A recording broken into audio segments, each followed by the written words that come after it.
So, konti lang ang kailangan natin. So, tansyahin lang natin. Kulay orange.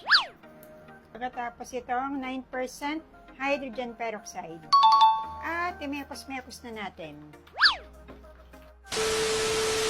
Ngayon ay October 30 at ako ay magkukulay ng aking buhok, and this time masusubukan ko naman ay itong 0.44, ayan, kulay orange, Bremod pa rin ang aking gagamitin, tapos sahaluan ko ng 9% hydrogen peroxide, and yung latest color ko, ito yung pinakahuling kulay ko ay lightest blonde, 2.0 lightest blonde. Tapos ito tamang-tama kasi ngayon mas maikli yung buhok ko, so mas madali lang siyang kulayan. Tapos mas konti yung gagamitin kong pangkulay ngayon. At ito yung gagamitin kong hydrogen peroxide, yung natira ko nung nakarang kulay ko. Tapos ito ngayon, ang gagamitin ko ay kulay orange naman na 0.44 ang number. Umpisahan na natin.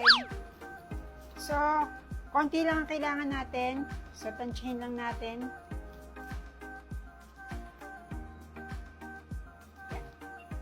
Kulay orange.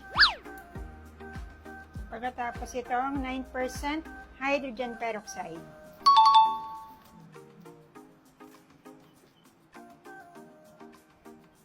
Yan. At imekos-mekos na natin. Pinipita ko muna po yung buhok ko para mas makulayan ko po itong ilalim. At hindi po ako naligo, hindi ko po binalawan yung buhok ko, basta yan lang siya, as is very easy ka nga. At ito na po ang kulay orange. So, simulan na po natin magkulay.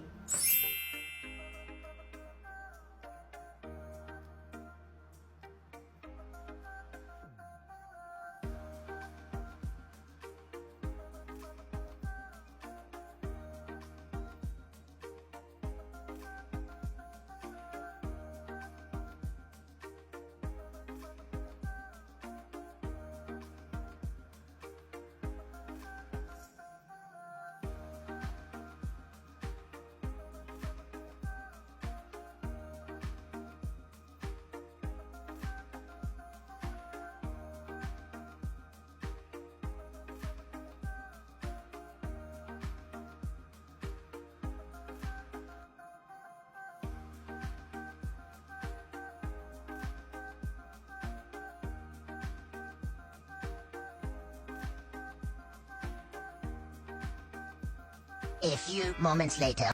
So ayan, nakapagkulay na ako ng aking buhok at ang oras ay 5:20 na ng hapon. So babanlawan ko ito ng mga bandang 6 o'clock. So medyo magagabi na.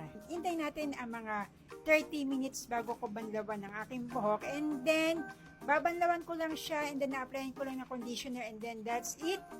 Air dryer na lang siya, hindi ko na siya i-blower. So, ganun ang gagawin ko. The next day. So, ito na po ang kulay ng aking buhok, kulay orange, ayan. So, hindi ko to blower, ganyan na po siya, air dry lang. Tapos, hindi ko to binanlawan kaninang umaga nung naligo ako kasi kagabi binanlawan ko na ito. So, ayan siya. Tapos, nilagyan ko ng oil para hindi buhag-hag yung aking buhok. At ayan po, ang kulay orange yung buhok. O, diba, ang ganda. May pagka light golden yellow ang dating niya. Tapos, pag nasa labas tayo, tingnan niyo yung itsura ng aking kulay, mas matingkad ang kulay niya. Oh, di ba? Bongga. Ayan.